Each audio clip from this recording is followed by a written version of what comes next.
Bonjour, je tenais à lancer une alerte sur un scandale de santé publique qui concerne les neuroleptiques et notamment le syndrome euh, des neuroleptiques qui est en fait un syndrome qui est contracté par 25% des patients qui prennent des antipsychotiques et des neuroleptiques de première génération ou de deuxième génération. Ceux de première génération, on a Haldol et Risperdal. Et ceux de deuxième génération, on a du Zyprexa, de l'olanzapine et du Xéplion, qui sont des molécules qui agissent donc sur le blocage de la dopamine au niveau du cerveau. Et la dopamine, c'est une c'est un neurotransmetteur qui est indispensable pour les fonctions vitales, les fonctions psychomotrices, les fonctions donc cognitives supérieures, donc l'intelligence quelque part, mais également le tonus musculaire, etc. La dopamine, c'est quelque part la drogue du sportif. Elle est sécrétée par le cerveau, normalement. Mais chez les personnes qui souffrent de pathologies telles que la schizophrénie, la bipolarité, ils ont ce qu'on appelle une sursécrétion de dopamine. Donc les psychiatres, qu'est-ce qu'ils prescrivent à ces patients ? Ils prescrivent des molécules comme l'olanzapine, qui bloque les récepteurs de dopamine en fait. C'est-à-dire la dopamine qu'il y a dans le cerveau est bloquée par l'olanzapine. Ce qui fait que la personne elle a moins de dopamine qui a interagi avec son cerveau. Et donc comme elle a moins de dopamine, elle a des effets secondaires extrêmement graves. Ces effets secondaires sont souvent invalidants. Il y a une étude d'un éminent docteur psychiatre qui s'appelle docteur Chati, un Tunisien, de l'hôpital de Mehdia, à côté de Monastir, avec toute son équipe, plus un professeur de médecine. Et ils ont pris à peu près 285 patients. Sur ces 285 patients, 25%, c'est énorme, 25% ont des troubles métaboliques dus à la prise d'antipsychotiques que sont les neuroleptiques. Et ces troubles vont de la dégénérescence et la baisse drastique des facultés cognitives. Ça veut dire que la personne qui était intelligente devient soudainement bête dès qu'elle prend des neuroleptiques. Du moins, pas forcément bête, mais ses capacités intellectuelles, elles baissent drastiquement. Deuxièmement, elle peut avoir des problèmes cardiaques, des problèmes de surpoids, des problèmes cutanés avec l'apparition et l'éruption de boutons à certaines parties du corps, des rougeurs au visage, et j'en passe. Et surtout, des problèmes psychomoteurs et une apathie et une fatigue chronique. C'est un problème de santé publique parce qu'il y a 2,5 millions de psychiatrisés et d'après mes calculs, il y a à peu près 750 000 personnes qui sont impactées par ces neuroleptiques et qui vont souffrir de ces effets secondaires graves de la prise de neuroleptiques. Neuroleptiques qui soient dans l'ancienne génération ou de la nouvelle génération. On retrouve toujours les mêmes noms, c'est-à-dire Servier. Il y a eu un scandale avec la dépakine et les fœtus mal formés et les enfants qui ont eu des malformations postnatales à cause du dépakine, de la dépakine que prenait leur mère, notamment le Dépakote. C'est pas pour rien que le Dépakote est interdit en Belgique. Il est encore prescrit en France. C'est grave. Donc je tiens à alerter les femmes enceintes, ne prenez pas de dépakine, demandez un autre médicament de substitution. Mais le dépakine, ça reste aussi un neuroleptique. Donc ce qu'il faut se dire, c'est qu'il faut adresser ce problème. C'est un problème de santé publique. Big Pharma, en résumé, pour ceux qui ne sont pas versés dans la psychiatrie et dans la pharmacopée.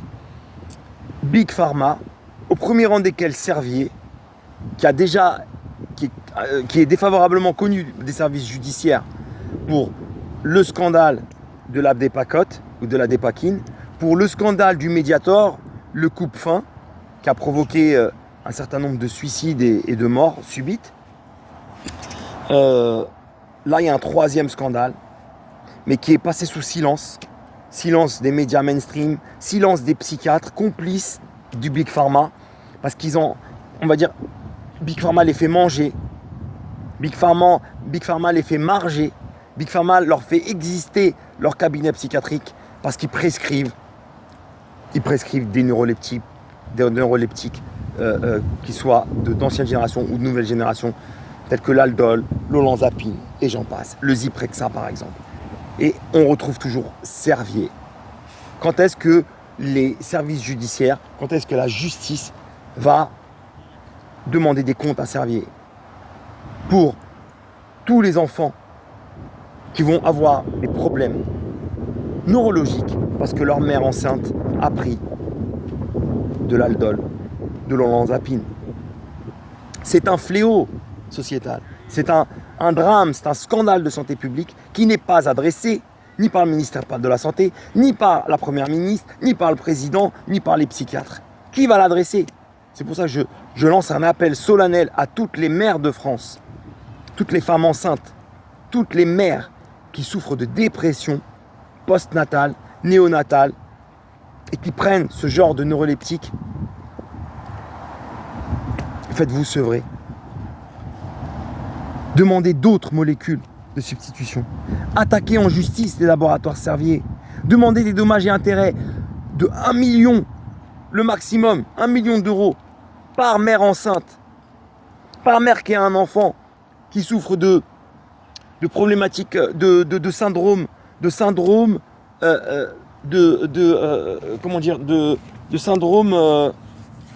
dû à la prise des neuroleptiques, de syndrome métabolique dû à la prise d'antipsychotiques et de neuroleptiques en particulier, qu'ils soient de première génération ou de deuxième génération. Il faut taper Servier au porte-monnaie, 1 million d'euros par mère enceinte qui a mis un enfant au monde qui souffre des effets secondaires graves de la prise de neuroleptiques par sa maman. Ne touchons pas aux mères enceintes. Sauvons les femmes enceintes. Sauvons l'enfance en danger qui souffre, qui est assassinée à petit feu sur ordonnance de neuroleptiques par Servier, par les laboratoires Janssen, Milan, Lilly, Biogarant, qui appartient à 100% à Servier. Condamnons ces laboratoires. Challengeons-les, parce que s'ils ne sont pas condamnés, ils ne seront jamais challengés pour faire disparaître ces effets secondaires et continuer la recherche pour trouver des médicaments, des molécules de substitution qui ne stoppent pas complètement la dopamine, qui ne la bloquent pas complètement, parce qu'il en faut un petit peu. Et que la vérité, elle est dans le milieu, dans la juste mesure. Donc, considérez que cette dopamine, c'est la molécule de vie dans le cerveau. Pas de dopamine, pas de Hulker, pas de sprint, pas de vie trépidante. Une dépression lente qui mène jusqu'à la mort subite. Une dépression qui touche 25% des patients qui prennent des psychotropes. Alors si je suis aussi, on va dire, emporté, c'est parce que j'ai des proches qui ont pris ces psychotropes. C'est neuroleptique. J'ai des proches et j'ai des proches qui ont souffert et qui ont vécu des décennies, ça se compte en décennies, d'effets secondaires graves, d'effets secondaires invalidants, des troubles métaboliques invalidants et graves.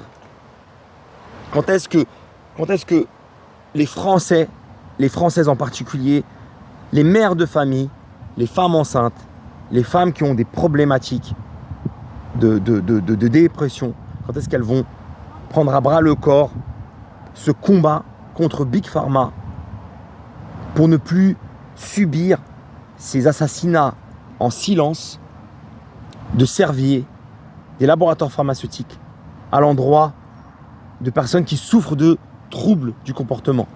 Parce que c'est une double peine. Elle souffre d'un trouble du comportement, de schizophrénie, de bipolarité. Et en prenant des médicaments, elle aggrave sa santé. Et ces médicaments peuvent la mener jusqu'à la mort.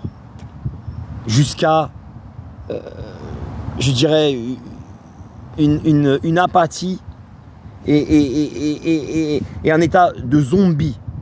Je n'aime pas ce terme parce qu'il est trop familier et qu'il est vraiment assez péjoratif et que les psychiatrisés n'en restent pas moins humains, mais ils sont transformés en zombies par ces neuroleptiques de dernière génération ou d'ancienne génération. Donc adressons ce problème parce que des cerviers assassinent en silence, sur ordonnance de neuroleptiques, à petit feu, au bas mot, 750 000 patients en France chaque année. 750 000. Puisqu'il y a 2,5 millions de patients dans la file de la psychiatrie. Donc 750 000, c'est un génocide psychiatrique qui ne dit pas son nom. Basta.